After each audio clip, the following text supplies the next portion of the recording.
Dios los bendiga, mis amados hermanos. Sean una vez más bienvenidos a esta enseñanza del día domingo a través de nuestro precioso grupo Adoración Viva, una comunidad cristiana que está interesada en predicar la palabra de Dios de una manera objetiva, de una manera correcta, fundamentado en la palabra, en la Biblia y no en los pensamientos e ideología de otros hombres. A todos ustedes que a través de los diferentes medios, domingo tras domingo o en su diario vivir, en sus casas, tienen la oportunidad de vernos a través de estos audios a través de estos videos o de escucharnos por los audios del grupo que tenemos en nuestra congregación. Les deseo muchas bendiciones. Deseo que ojalá el Señor esté bendiciéndoles, prosperándoles, haciendo de su vida cada día algo mucho mejor y más bendecido.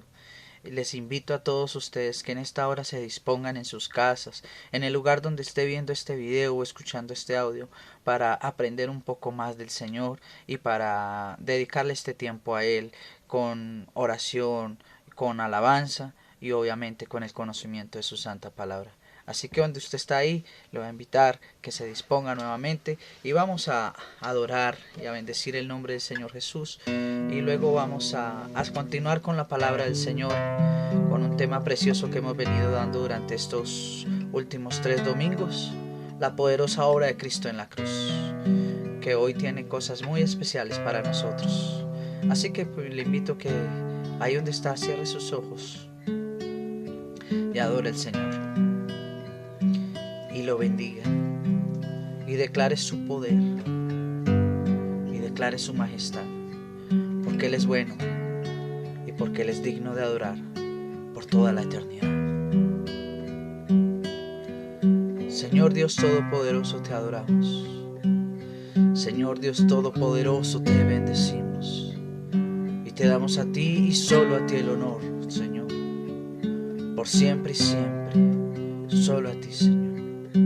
Tú eres nuestro respirar, tú eres la fortaleza de nuestras vidas, tú eres quien dirige nuestros pasos día tras día, Señor, y nos ayudas, Padre Santo, en las debilidades. Te pedimos que obres hoy, Señor, conforme tu poder, un milagro en nuestras vidas, y nos ayudes, porque sin ti no somos nada, porque sin ti no podemos hacer nada, Señor. Por eso permítenos adorarte, por eso permítenos bendecirte, Señor. Por eso te pido que bendigas a cada hermano y hermana, persona que nos ve o nos escucha, Señor. Que les ayudes en su diario caminar, que les ayudes, Señor, en las dificultades de su vida, que obres un milagro, Señor, en sus corazones o en sus familias, que traigas sanidad sobre aquellos que se encuentran enfermos, que, Señor, proveas de un empleo a aquellos que están hoy pidiendo y clamando uno, que proveas bendición y provisión sobre aquellos, Señor, que hoy padecen necesidad, que hoy traigas paz, alegría y gozo, Señor, a los corazones que puedan estar afligidos, Señor, que podamos aprender todos como hijos tuyos a descansar en ti, a esperar en ti, Señor Jesús, porque tú eres nuestro amparo, tú eres nuestra fortaleza, tú eres nuestro pronto auxilio en la tribulación. Por eso te adoramos con nuestro corazón, por eso te exaltamos con nuestras vidas, y por eso confesamos que no hay otro nombre dado a los hombres en que podamos ser salvos, sino en ti, Jesús, en ti esperanza nuestra, en ti castillo nuestro, en ti poderoso protector. Te adoramos, Señor, te exaltamos, te adoramos solo a ti, eterno Rey. Eres tú, Jesús, eres tú, Jesús, nuestra vida, nuestra esperanza eres tú, Jesús. Tú eres santo, tú eres digno, precioso Dios.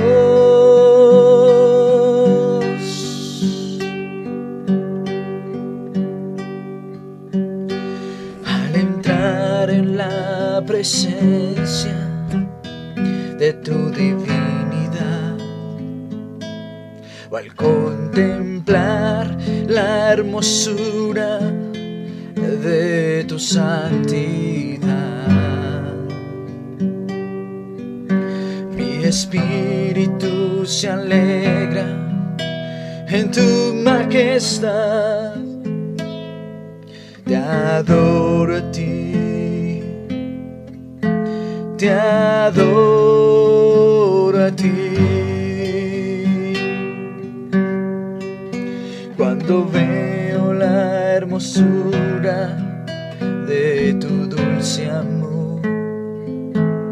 y compruebo la pureza de tu corazón, mi espíritu se alegra en tu majestad. Te adoro a ti, te adoro a ti. Y al estar aquí delante de ti te adoraré, postrado ante ti, mi corazón te adora, oh Dios. Y siempre quiero estar para adorar y contemplar tu santidad. Te adoro a ti, Señor. Te adoro a ti.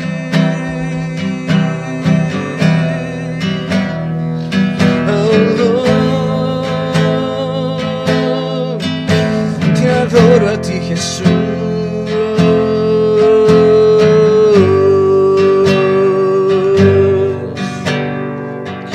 Al entrar en la presencia de tu divinidad, o al contemplar la hermosura de tu santidad, mi espíritu se alegra en tu majestad. Te adoro a ti, te adoro a ti. Cuando veo la hermosura de tu dulce amor y compruebo la pureza de tu corazón, mi espíritu se alegra en tu majestad. Te adoro a ti, te adoro a ti. Y al estar aquí delante de ti te adoraré, postrado ante ti, mi corazón te adora, oh Dios. Y siempre quiero estar para adorar y contemplar tu santidad. Te adoro a ti, Señor. Te adoro a ti, oh Jesús. Y al estar aquí delante de ti te adoraré, postrado ante ti, mi corazón te adora, oh Dios. Y siempre quiero estar para adorar y contemplar tu santidad. Te adoro a ti, Señor. Te adoro a ti. Te adoro a ti, Señor. Te adoro a ti. Te adoro a ti, Señor. Te adoro a ti.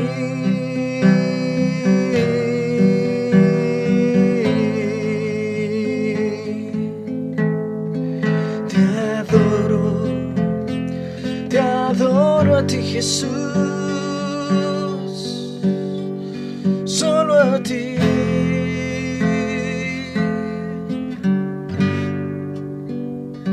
Te damos todo el honor, Señor, y toda la gloria solo a ti, eterno Rey. Tú eres nuestro respirar, tú eres nuestra vida, tú eres nuestra pasión. Con nuestra alma, con nuestra mente y con todo nuestro corazón, Señor Jesús, permítenos adorarte y bendecirte día tras día, Señor, y seguirlo haciendo por siempre contigo en la eternidad, Dios. A tu nombre la gloria y la honra por todas las generaciones. Muchas gracias, precioso Dios. Amén y amén. Gloria a Dios, aleluya. Qué precioso coro, de verdad que cuando nos disponemos a bendecir y exaltar el nombre del Señor Jesús, mis amados hermanos, y lo hacemos de verdad de corazón, lo que se siente es algo muy bonito, muy especial.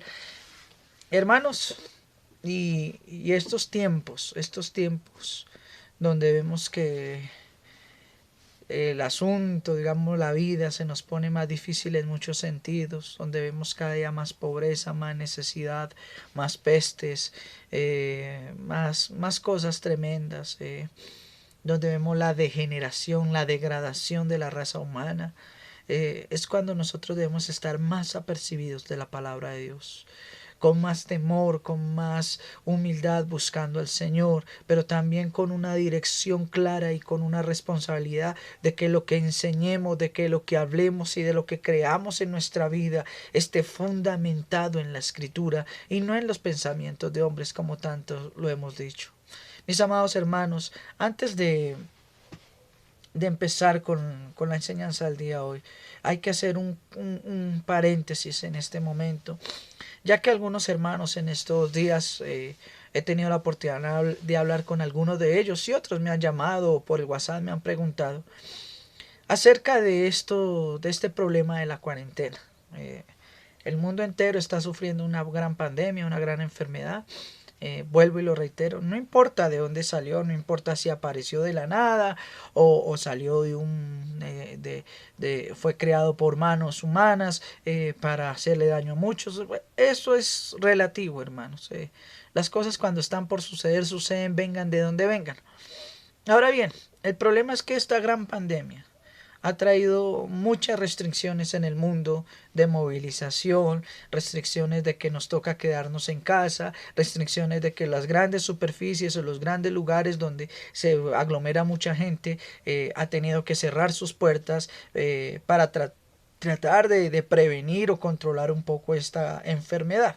Si bien muchos lo creen y otros no lo creen, hermanos, eso ya está en cada uno de ustedes hacerlo. Nosotros no estamos aquí para forzarlos a que crean nada. Lo cierto es que dentro de todo lo que se ha pedido es que las iglesias cristianas, no solamente las iglesias cristianas, sino la gran mayoría de lugares donde se aglomera mucha gente, tenga que cerrar, tenga que no hacer reuniones, tenga que no abrir sus establecimientos para tratar de controlar esto. Ahora bien, mis amados hermanos, ¿por qué quiero hacer un paréntesis? Porque nosotros vimos hace ya algún tiempito atrás, en los deberes de la vida cristiana, cuando hablábamos de Romanos capítulo 13, el apóstol Pablo fue muy claro, al decir que nosotros, los hijos de Dios, debemos someternos a nuestras autoridades y a nuestros gobernantes porque han sido establecidos por Dios. He visto tristemente en estos últimos tiempos cómo muchos pastores toman estos textos y los tergiversan y los acomodan, porque ellos dicen que uno debe someterse a las autoridades que han sido impuestas por Dios y que supuestamente las impuestas por Dios no son las autoridades normales, sino son los pastores y líderes y las mega iglesias y bueno, su congregación. Entonces que se tienen que hacer caso es a lo que ellos digan. Y estamos viendo cómo estas congregaciones abiertamente, en oposición y en un incumplimiento a las leyes, están abriendo sus lugares de reunión, están llamando a la gente que se vaya y se congregue, que porque ellos dicen que esto es una persecución a la iglesia. que quieren acabar la iglesia. Cosas que bíblicamente, hermanos, no son ciertas. No son ciertas.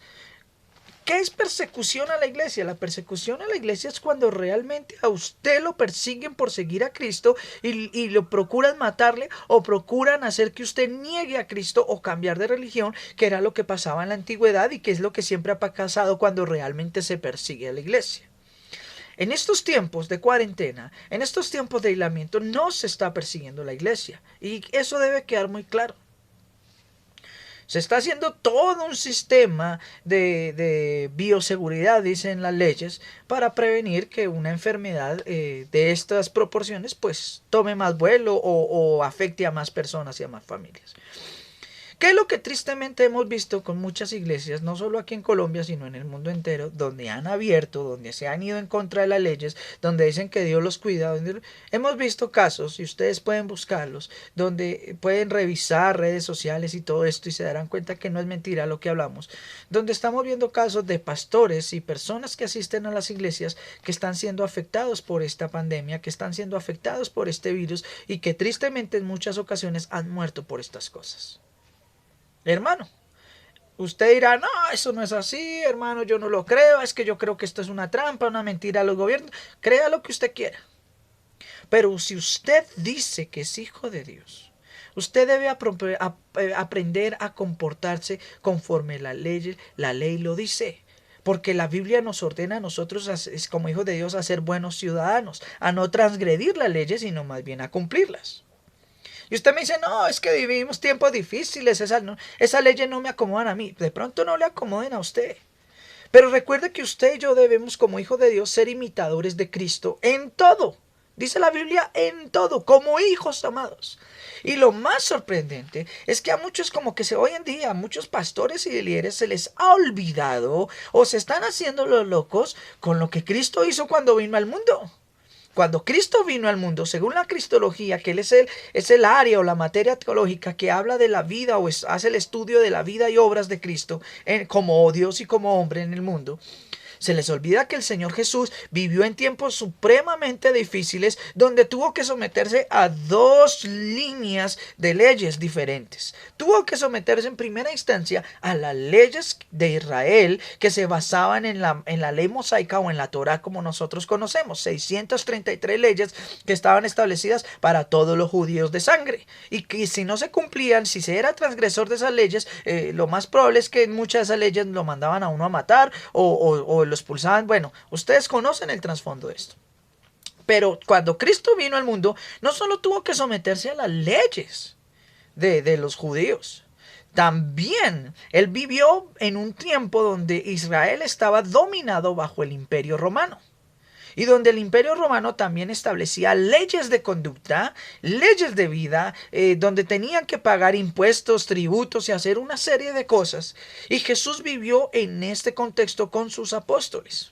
Ahora bien, en ninguna de las escrituras veo que Jesús fue el transgresor de ninguna de las leyes, ni de las de los judíos ni la de los romanos.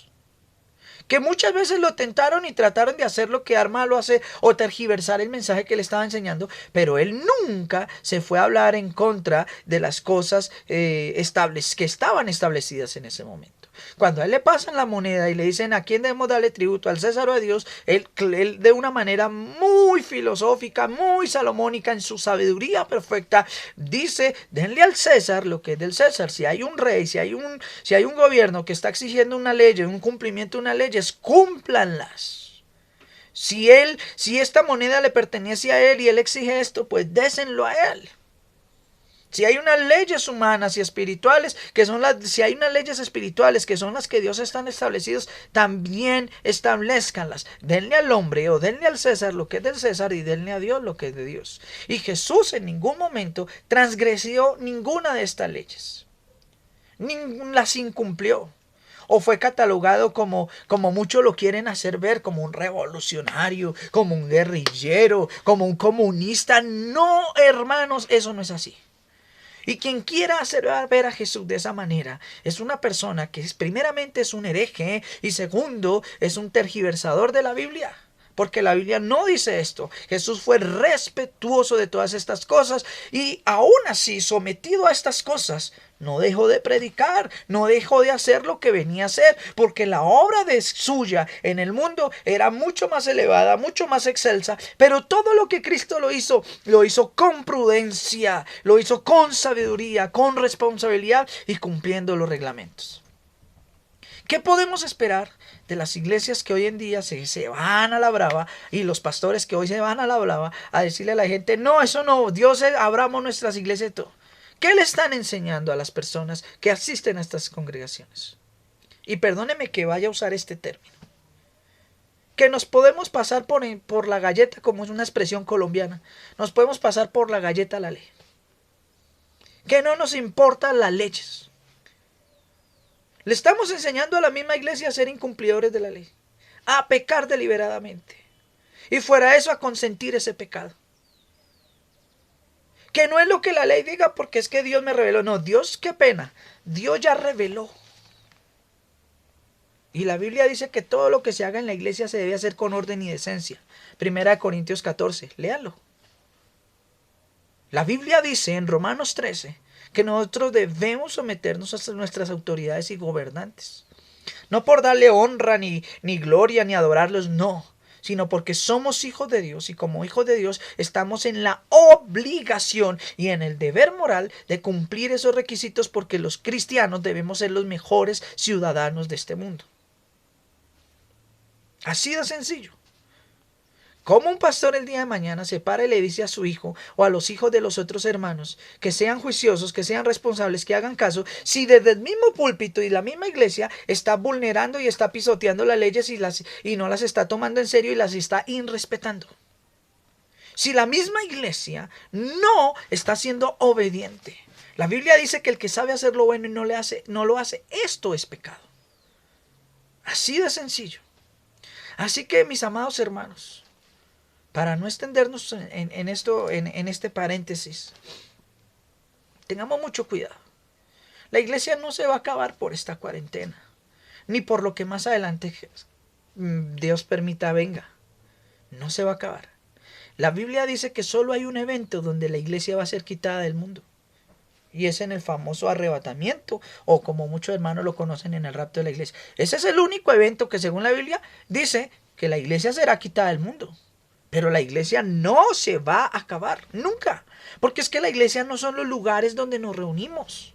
No son los disquetemplos, porque templos no son. Solo hay un templo, el de Israel, el del templo de Jerusalén, que está destruido y no ha vuelto a ser. Y nosotros, dice la Biblia, nuestros cuerpos, estos cuerpos, son templo del Espíritu Santo. Nosotros somos realmente el templo del Espíritu Santo, porque el Espíritu Santo no mora en un lugar, no mora en cuatro paredes. El Espíritu Santo, según la Biblia, mora en nuestros corazones, dentro de nosotros. Entonces la iglesia no puede acabarse por esto. Ahora bien, ¿por qué muchos pastores persisten y persisten? Porque tienen una mentalidad equivocada.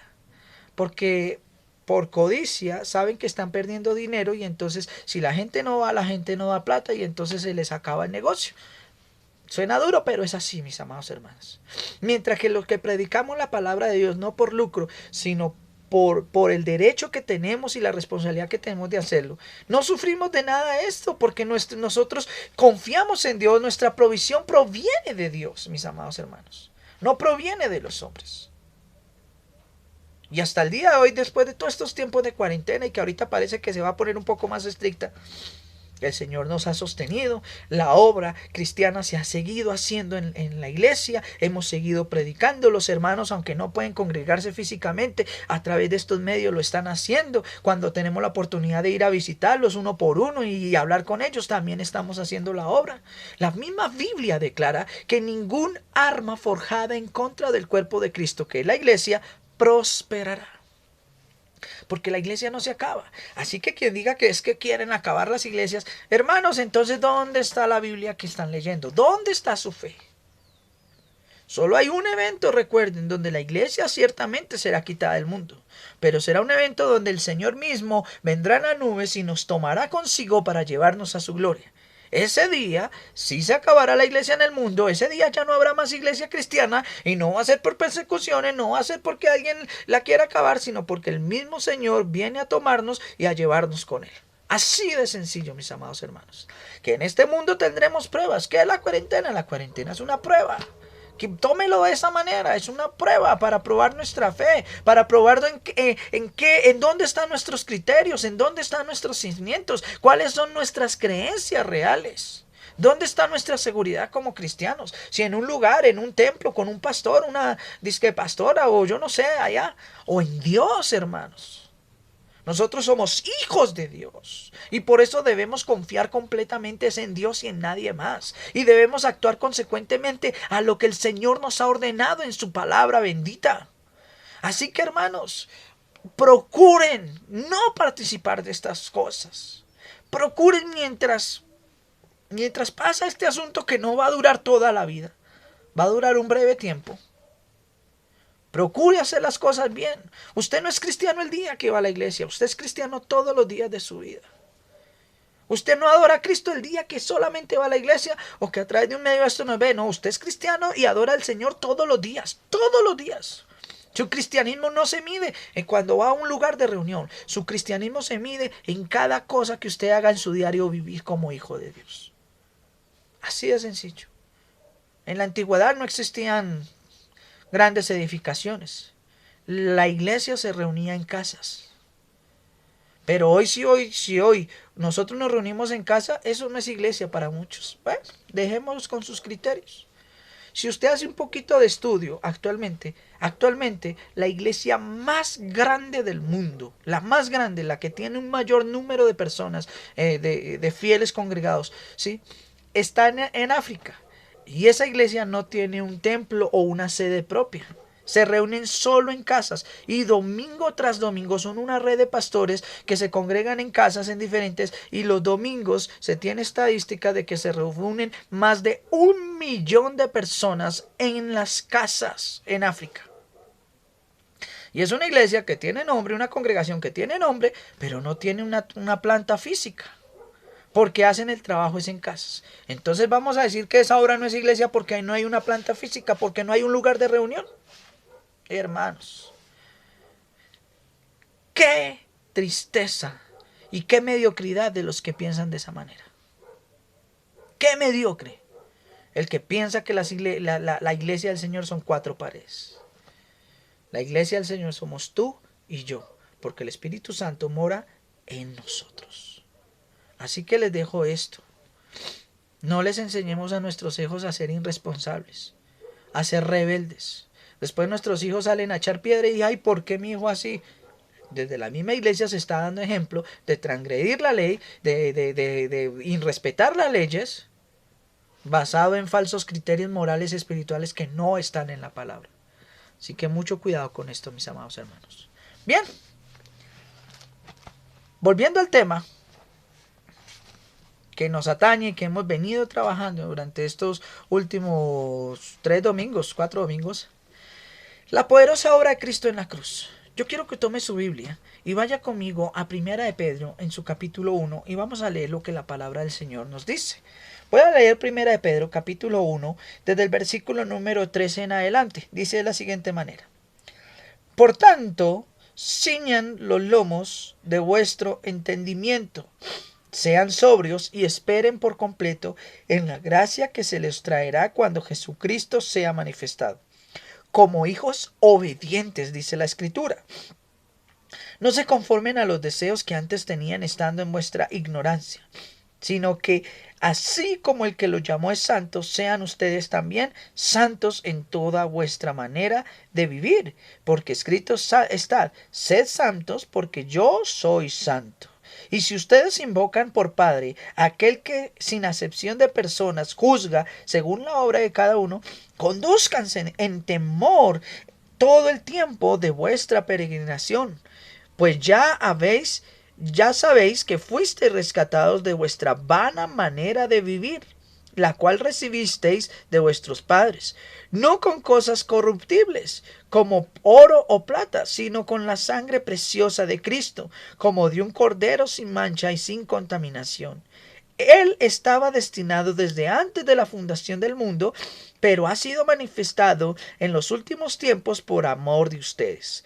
Por medio de él, ustedes creen en Dios, que lo resucitó de los muertos y le ha dado gloria, para que vuestra fe y esperanza sean en Dios.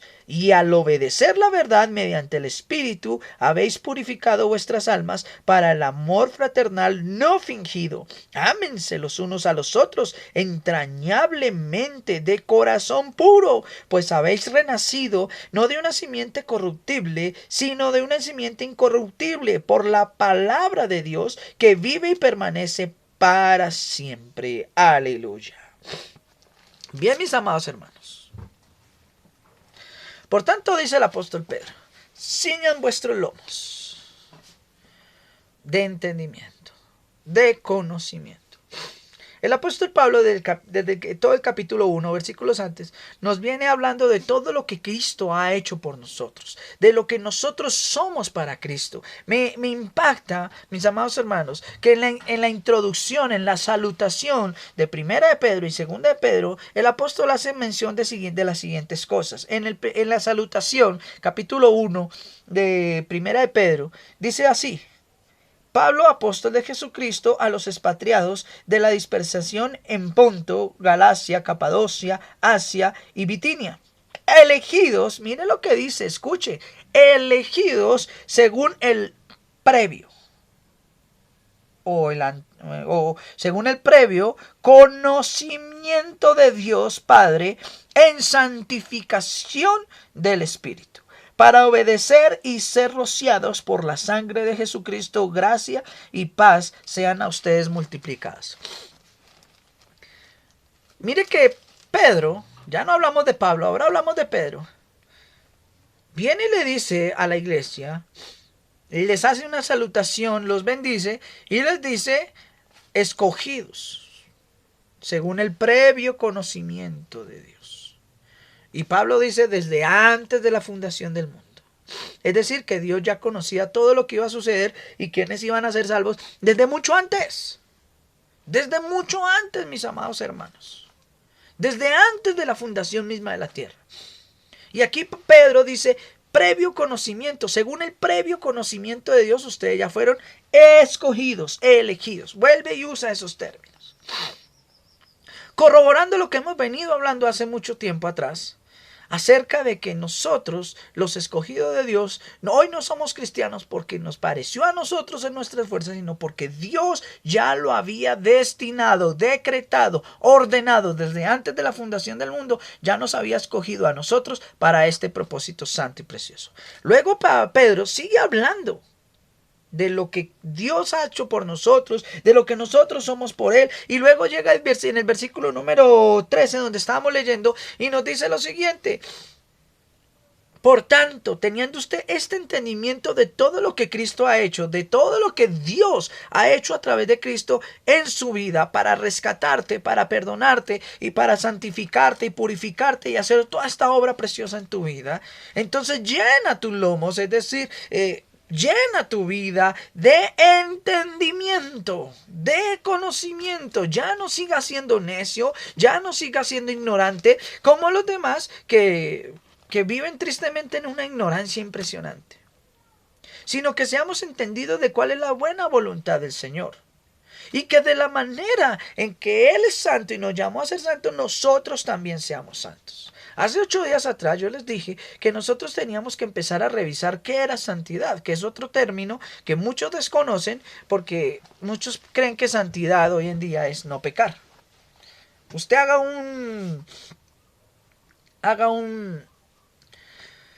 no sé, un test, un cuestionario, vaya casa por casa donde sus amigos y pregúntales qué es santidad. La gran mayoría te va a decir que la santidad es no pecar.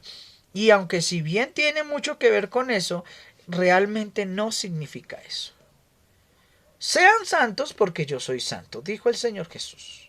También el escritor de Hebreos dice en el capítulo 12, versículo 14, dice: y seguir la paz con todos, sin la cual seguir la santidad, sin la cual nadie verá al Señor. seguid la santidad, o procuren la santidad, o anden en la santidad sin la cual nadie verá al Señor. Si hermanos, es que yo tengo que hacerme santo, yo tengo que santificarme, pero ¿cómo es que yo me santifico? ¿O cómo es? ¿Será que yo me santifico a mí mismo? ¿Será que mis buenos actos me hacen santo a mí? ¿Qué es la santidad? Entonces resulta que muchos tienen un concepto errado de la santidad. Porque la santidad no es no pecar, no. Literalmente no es eso. Parte de la santidad es vivir apartado del pecado, pero no implica no pecar. Porque hermanos, todos pecamos todos los días de muchas maneras. Así que si usted todo el día, empieza el día a las 12 de la noche, y usted todo el día vive según usted sin haber pecado, sin haber hecho nada malo, sin haber, ¿sí? Y llegan faltando 1 minuto, 2 minutos para las 12 del otro día que se cumpla y usted pecó, de nada le sirvió. Así por muy mínimo que haya sido el pecado, ya usted ya la embarró, ya ese día se perdió. Muchos dicen, santidad es no pecar. Pero hombre, todos pecamos. No me cree, vuelva a la cita. Romanos 3:10 en adelante. Por cuanto todos pecaron, todos se hicieron inútiles, todos se desviaron, a una todos se hicieron inútiles. No hay quien busque a Dios, no hay quien haga lo bueno, ni siquiera uno. No hay justo ni aun uno. Primera de Juan, capítulo 1. Dice el apóstol Juan que el que diga que no peca es un mentiroso y está siendo mentiroso a Dios, porque todos pecamos muchas veces y de muchas formas, diariamente. Entonces la santidad en sí no es no pecar, porque nadie puede dejar de pecar. Wow, ¿cómo así, pastor? Sí. La santidad que yo procuro es vivir apartado del pecado, y es procurar en las fuerzas mías y en las que Dios me provee vivir no pecando. Pero eso no quiere decir que yo no peque de alguna manera. Porque mientras estemos en este cuerpo, en esta carne mortal, innegablemente de una u otra manera tendremos que pecar. Lo que pasa es que nosotros los cristianos ya no pecamos como lo hace el mundo. ¿Cómo lo hace el mundo? Deliberadamente. Saben que ir a matar es malo y sin embargo lo matan y hasta lo disfrutan. Saben que tomar, emborracharse es malo y lo hacen y lo disfrutan. Saben que ir a golpear a sus esposas o hacer cosas malas en su hogar es malo, que no es pecado, y van y lo hacen. Y muchos me dirán, pastor, pero hay cristianos que van a la iglesia y hacen eso en sus casas. No, señor. Qué pena con usted. Usted no le llama hermano ni cristiano a alguien que hace eso, porque el cristiano no hace eso. Así de sencillo. El cristiano falla. Tiene fallas, tiene errores. Pero el cristiano no es una persona que vive practicando estas cosas deliberadamente. Así de sencillo. Nosotros no pecamos deliberadamente. Dice la Biblia que nosotros procuramos. Y por el apóstol Pablo y Pedro lo decían, por lo cual nosotros procuramos conducirnos en todo bien. Ellos no decían que ellos ya eran los santos perfectos que no pecaban. No, ellos decían, procuramos conducirnos en todo bien. El escritor de Santiago, el hermano Santiago, en la epístola de Santiago dice, porque todos nosotros fallamos muchas veces y de muchas maneras. Juan, vuelvo y lo repito, dice, porque todos pecamos, y el que diga que no peca es un mentiroso y está siendo mentiroso a Dios, porque todos pecamos, y se mete él en la colada. Él no dice porque todos ustedes pecan, dice porque todos pecamos. Entonces, si la santidad no es no pecar, porque si fuera eso nadie sería santo, porque todos pecamos de una u otra manera, consciente, inconscientemente, en nuestros actos. Hay muchas veces pecamos inclusive sin darnos cuenta, hermanos. El salmista ya en el Salmo 18, 19, dice, ¿quién puede discernir de entre sus propios errores? Líbrame, oh Jehová, de los que me son ocultos. Eso lo escribió el salmista, dando a entender que si bien él procuraba hacer las cosas bien delante de Dios, muchas veces se cometían errores, fallas y pecados que ni siquiera uno se daba cuenta. Por eso le dice, Señor, líbrame de los que me son ocultos, líbrame de esos pecados y esos errores que quizás estoy cometiendo, estoy haciendo mal, pero yo no me estoy dando cuenta, y de pronto yo lo estoy dando como bueno, pero es un pecado. Entonces líbrame de los que me son ocultos. ¿Quién puede discernir de entre sus propios errores? Por eso, hermano, si hay algo que a mí me molesta en esta vida, y lo digo, a mí, Adrián Villabón, me molesta, son esos hermanos, hermanas, pastores, líderes, que se las dan de super espirituales, que ya, mejor dicho, siempre lo digo, les faltan alas para volar. Y se presentan delante de la gente como si ellos fueran superiores a los hermanos. Como si ellos estuvieran, y de ahí es donde empiezan estas herejías y a torcer la escritura, en un nivel espiritual diferente. ¿Cuál nivel espiritual diferente? Si el mismo Señor Jesús dice que Él no da el Espíritu por medio a nadie. El que tiene el Espíritu Santo en su vida lo tiene completo, y el que no lo tiene, no lo tiene. Así de sencillo. El que tiene la unción la tiene, y el que no la tiene, no la tiene. Así de sencillo. No hay niveles, no hay medidas. No hay un escalafón de unción, nada de eso, hermano. El Espíritu Santo es uno y no entra dividido en nuestra vida ni por partes. O lo tenemos o no lo tenemos. Así de sencillo.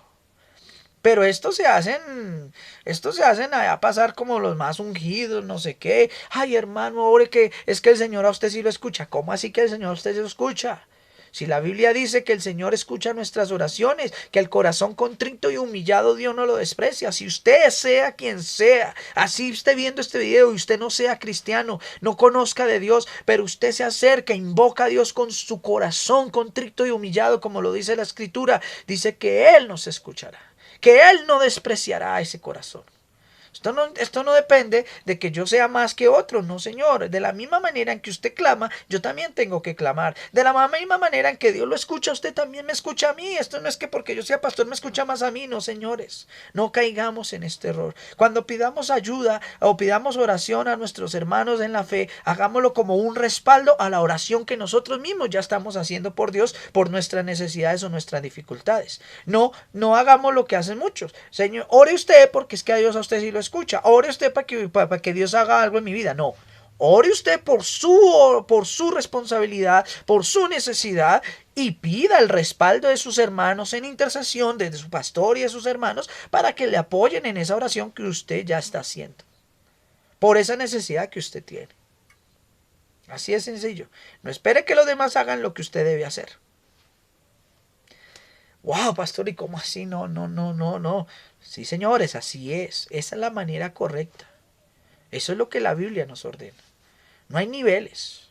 No hay una unción mayor que la otra. No hay, hermanos. No. Esos shows y perdóname la expresión, esas payasadas, no, hermano. En nuestra congregación no. Y en los que procuramos la sana doctrina, no, señores. No, señores. Ahora, yo procuro enseñar la sana doctrina. No quiere decir que yo todo me lo sepa, ni que todo lo haga. No, hermano, estamos cada día avanzando en procura de hacer las cosas mejor, en procura de presentar cada día un mensaje más bíblico, más centrado en la Escritura, mis amados hermanos. Entonces, cuando Jesús le dice al pueblo, sean santos porque yo soy santo, ¿qué les quiso decir? ¿Qué les quiso decir? Y usted se va a sorprender que cuando dice procuren la santidad, sin la cual nadie verá al Señor, estamos hablando de una obra que, al igual que el llamamiento, que al igual que los dones, que al igual que el rescate, que la justificación, que al igual que el perdón de pecados, es una obra que no hacemos nosotros, sino es una obra que ya hizo Dios por nosotros. Por eso le llamamos a este tema la poderosa obra de Cristo en la cruz, porque fue Cristo quien nos proveyó con su sacrificio en la cruz todas estas cosas. La palabra santidad tiene varias connotaciones, pero tenemos que ir a los idiomas en los que fueron escritos. Esta sí tenemos que investigarla bien, mis amados hermanos, para no confundir. La palabra santidad en griego, primeramente, en griego es agio, con H, en nuestro idioma, porque pues en el idioma griego viene ahí con unos jeroglíficos que muchos no pueden entender. Pero la palabra en griego originalmente es agio, la que aparece en la Biblia, que significa apartado o separado. Entonces dicen, si ve, pastor, es que yo debo ser apartado y separado. No, señores. No, señores. Usted debe procurar estar apartado de estas cosas porque es hijo de Dios. Pero cuando yo digo que esto fue apartado o esto fue separado, debo hacerme la siguiente pregunta. ¿Quién fue el que separó? Supongamos un ejemplo. Tengo varias Biblias. Aquí tengo una y aquí en un montón tengo otra. Entonces tomo una de estas Biblias, la saco, la separo y la pongo en otro lugar. Esto fue separado. El problema es que muchos no piensan quién fue el que separó esto del montón. Esto no se separó solo del montón. Alguien vino y la tomó del montón, la sacó del montón y la puso en un lugar diferente. A eso se le llama separado, apartado. El problema es ¿por quién? Y la palabra agio, eso es lo que realmente implica. Apartado y separado. Pero ese apartamiento o esa separación la hizo alguien. Cuando hablamos de nuestra santidad, de que nosotros somos apartados del pecado o separados del pecado, tenemos que entender que no es porque nosotros nos estemos apartando, separando del pecado, sino fue porque Dios mismo nos separó. Él nos tomó del montón, nos separó. Por eso dice el apóstol Pablo en Romanos capítulo 9, del versículo 16 en adelante, que Dios hizo de una misma masa de barro, de una misma masa, unos objetos o unos instrumentos o unos vasos, como dice la escritura, para honra y otros para deshonra. Es decir, que Dios cuando nos formó, nos tomó de la misma masa con la que hizo a todos los demás seres humanos, pero nos separó para honra y a otros para deshonra. Léalo. Romanos 9, 16 en adelante. Y usted entenderá que la salvación no es una obra hecha nuestra, sino es algo que Dios hace por nosotros. El versículo 16 es impresionante. Dice, así que no depende, refiriéndose a la salvación, no depende del que quiere, ni del que corre. En otras versiones bíblicas dice, ni del que se afana por estas cosas, sino de aquel que Dios tiene misericordia. O no tiene potestad el Dios como el buen alfarero de una misma masa de barro, tomar un vaso, hacer un vaso para honra y otro para deshonra. ¿Y qué? Si Dios, queriendo mostrar su ira y hacer notorio su poder, soportó con mucha paciencia, dice el apóstol, con mucha paciencia los vasos preparados para destrucción de los vasos de ira preparados para la destrucción, y para hacer notorias las riquezas de su gloria y de su gracia, las mostró para con nosotros sus elegidos, los vasos de honra que había preparado, y dice allá Romanos, de antemano. Uy, tremendo, hermanos, tremendo. ¿Cómo así que los preparó de antemano? Sí, Dios nos tomó del montón y nos separó, nos apartó y nos puso en un lugar diferente.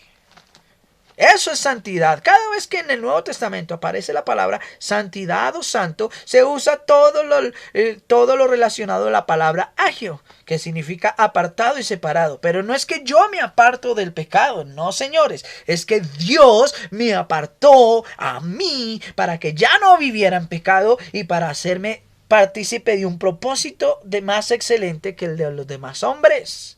Por eso entonces tenemos que ir a un poquito más a profundidad y entrar en la siguiente palabra, que es la palabra hebrea. Si bien los griegos tenían su palabra agio, la palabra hebrea para santidad es kadosh, con K y con H al final. Kadosh. Y esta palabra tiene una connotación mucho mayor, mucho más explicada de lo que es la santidad. Kadosh, el Señor es santo. Santidad, Kadosh.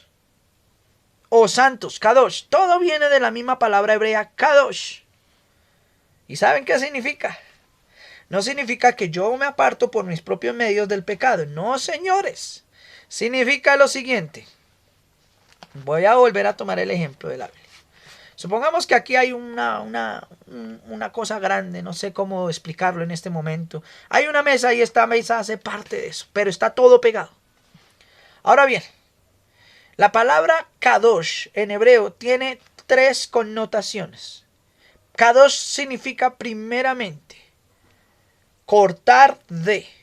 Es decir, que esto estaba unido a lo demás y Dios lo corta. Lo corta de lo otro. La segunda connotación que tiene kadosh, separar de.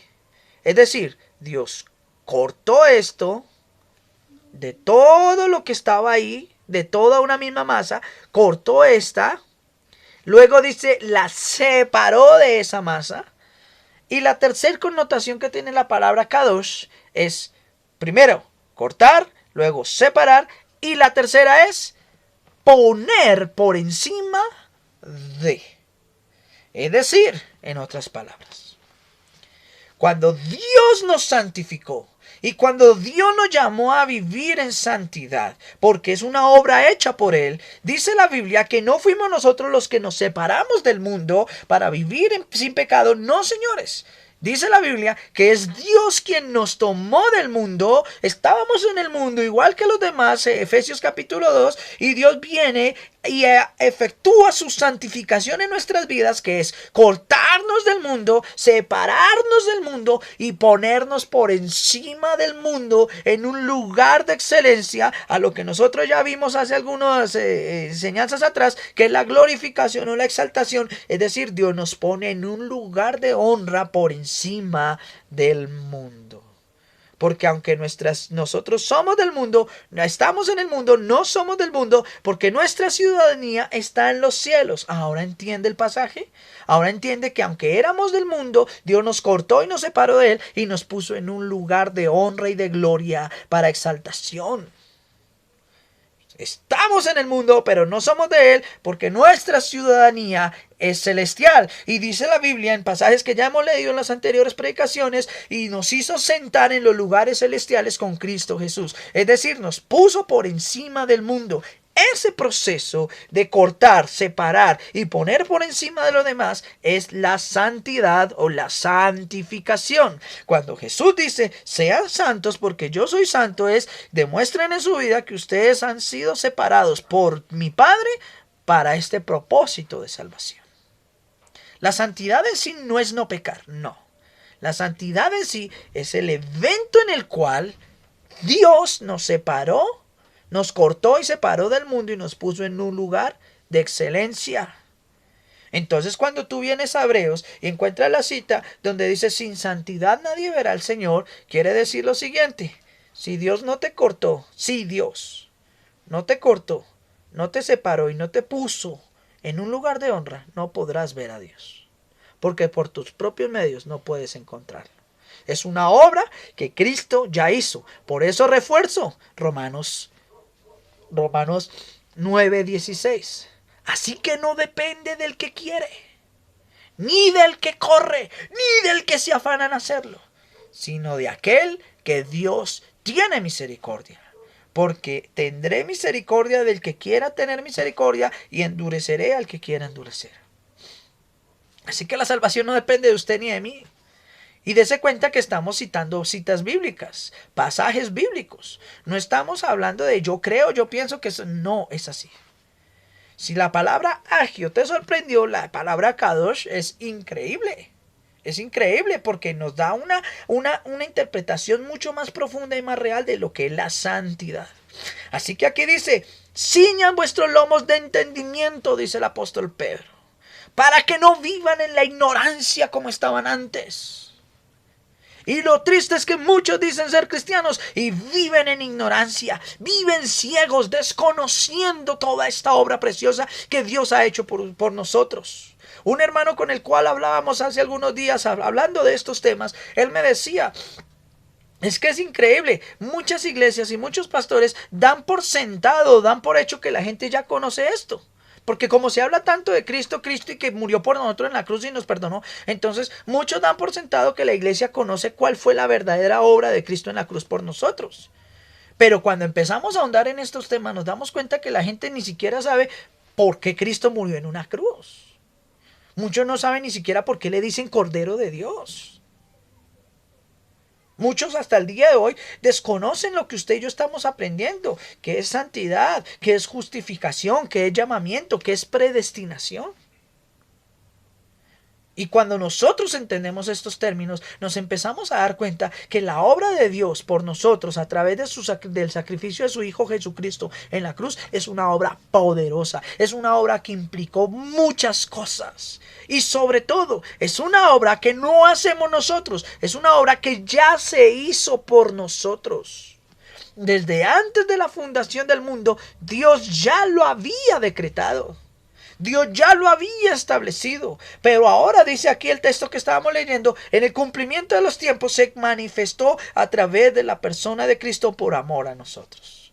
Esto es impresionante, hermanos. oh hermano, no peque más, porque sin santidad nadie verá al Señor. Ah, bueno, hermano, pero ¿quién no puede pecar? ¿Quién no peca más bien? ¿Quién no peca? Si usted allá me está escuchando y no peca, uy, hermano, yo no sé entonces qué hace acá en el mundo, porque este mundo está lleno de corrupción. Y nosotros por más que tratamos de hacer las cosas bien, es inevitable, hermano, que de alguna manera fallamos. Es inevitable. Y a diferencia de lo que hacen otros hermanos, que juzgan, señalan, critican, condenan, pisotean, le pasan por...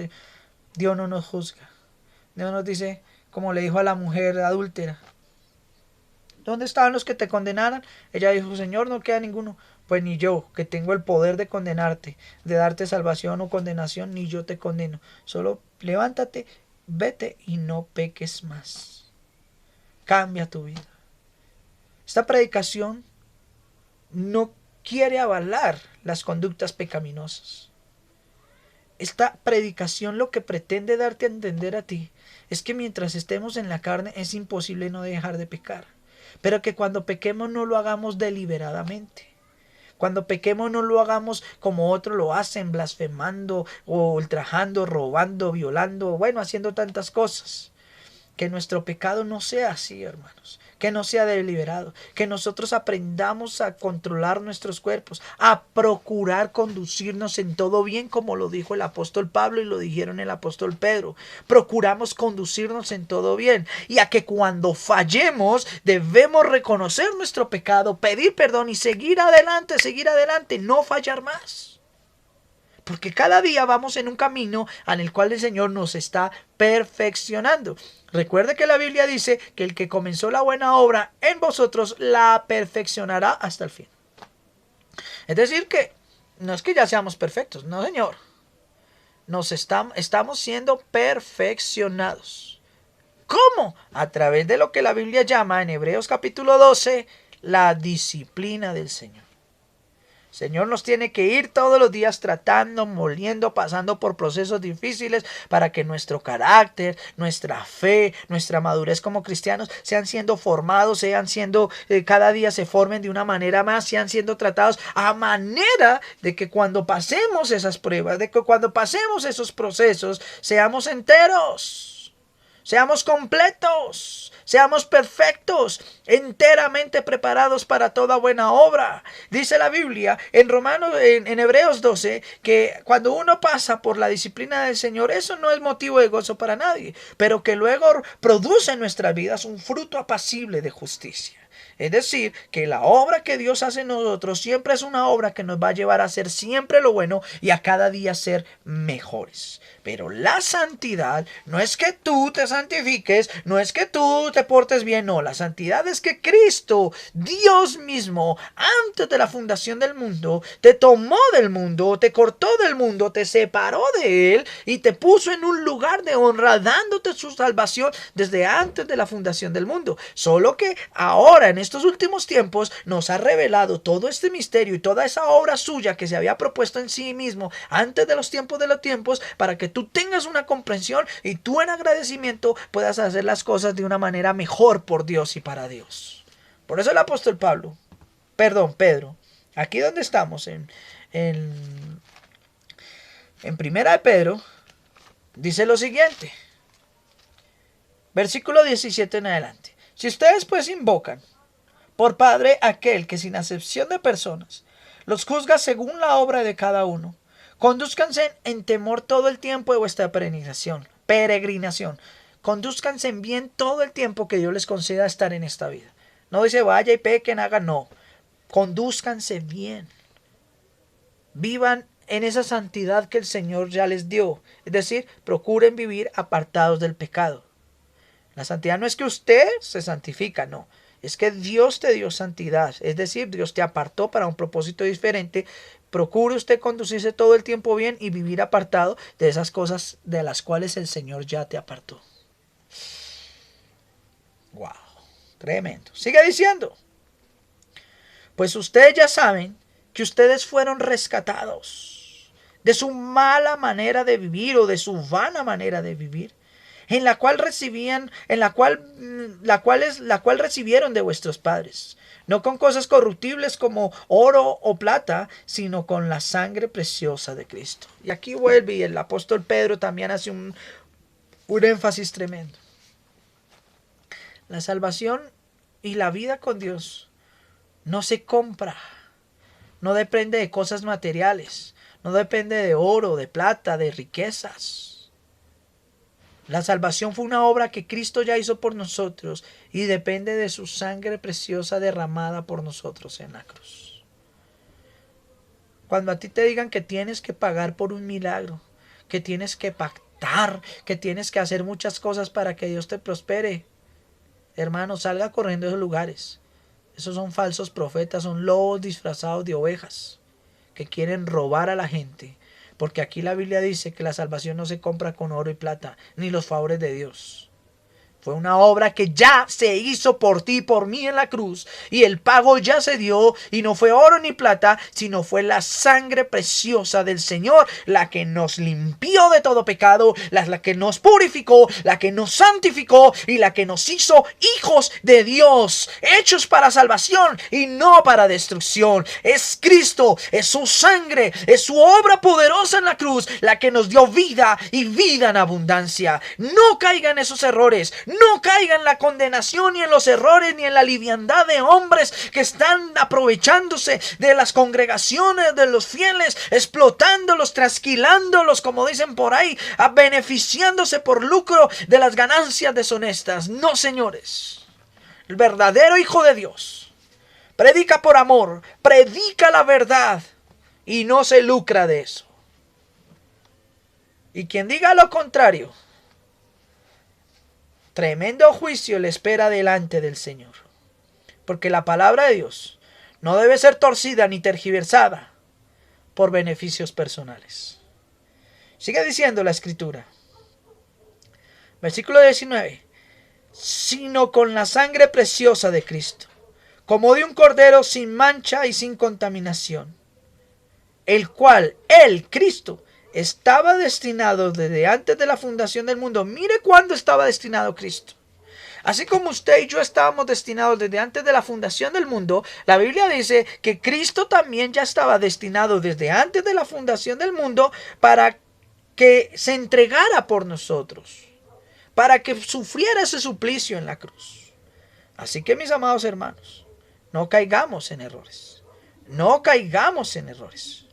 Porque esa obra de Cristo hecha por nosotros es poderosa. Dice aquí, Él estaba destinado desde antes de la fundación del mundo, pero que ahora se ha manifestado en estos últimos tiempos por amor a ustedes. Por medio de Él creen en Dios, quien lo resucitó de los muertos y le ha dado gloria para que vuestra fe y esperanza sean Dios. Al obedecer a la verdad mediante el Espíritu, habéis purificado vuestras almas para el amor fraternal no fingido. Amaos los unos a los otros entrañablemente de corazón puro, pues habéis renacido no de simiente corruptible, sino de la incorruptible, por la palabra de Dios que vive y permanece para siempre. Aleluya. Gloria sea al Señor Jesús. Mis amados hermanos, entiendan esto, es necesario leer la Escritura, es necesario conocer la verdad. Jesús dijo, conocerán la verdad y la verdad los hará libres. Libres de tantos engaños, de tantas cosas que se predican que no tienen ni fundamento, ni contexto, ni nada que ver con Dios. No seamos irresponsables como hijos de Dios. No hagamos lo que hacen muchos, que por ir corriendo detrás de sus líderes, de sus pastores, están vulnerando la ley, pasándose por encima las leyes, están transgrediendo, no están siendo buenos ciudadanos. Dígame, ¿con qué moral van ellos después a pedirle a otro que cumpla, que obedezcan?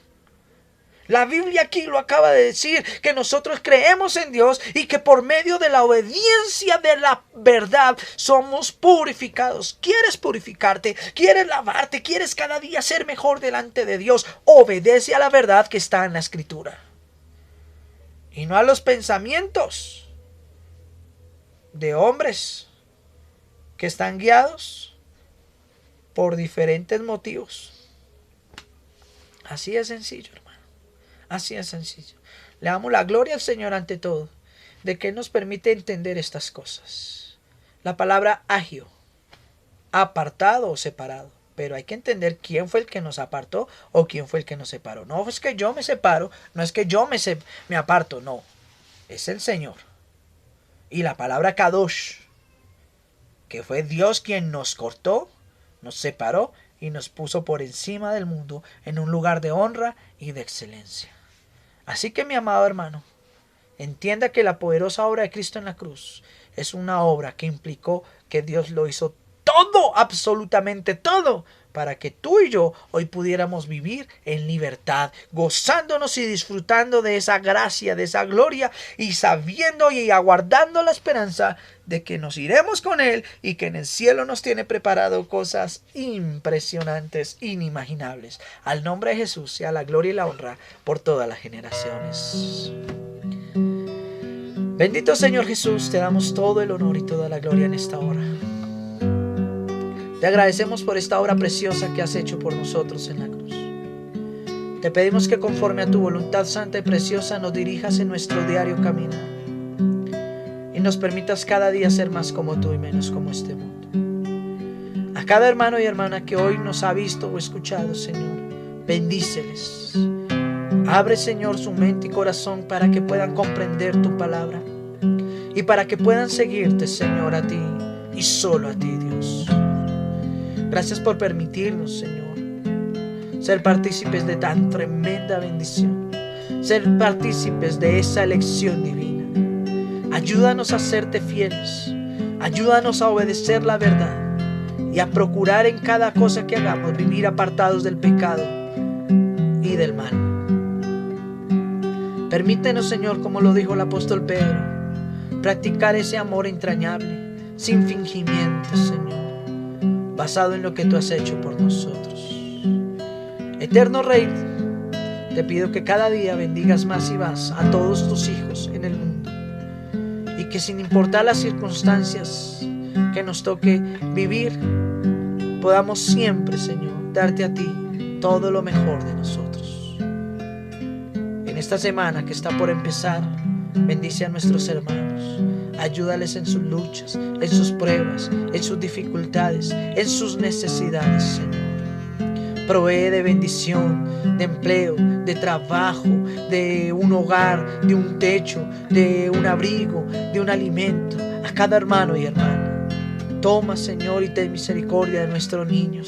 Bendice a nuestros hijos para que nosotros como padres siempre podamos darle un buen ejemplo, Señor. Siempre podamos enseñarle lo que es correcto y como el apóstol Pablo lo dice, Señor, criarlos en el amor y la disciplina tuya, Señor.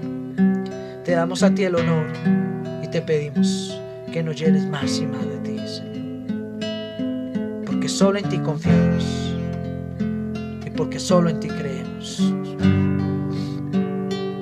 Tuya la gloria es por siempre. Aleluya, eterno Dios. Aleluya, Dios. Amén y amén. Gloria sea al Señor Jesús. Bien, mis amados hermanos, les agradezco mucho el tiempo que usted ha dedicado para acompañarnos en esta enseñanza el día de hoy. Dentro de 8 días daremos final a este precioso tema, con una respuesta impresionante de victoria, de triunfo y de lo que ya Dios hizo por nosotros en la cruz.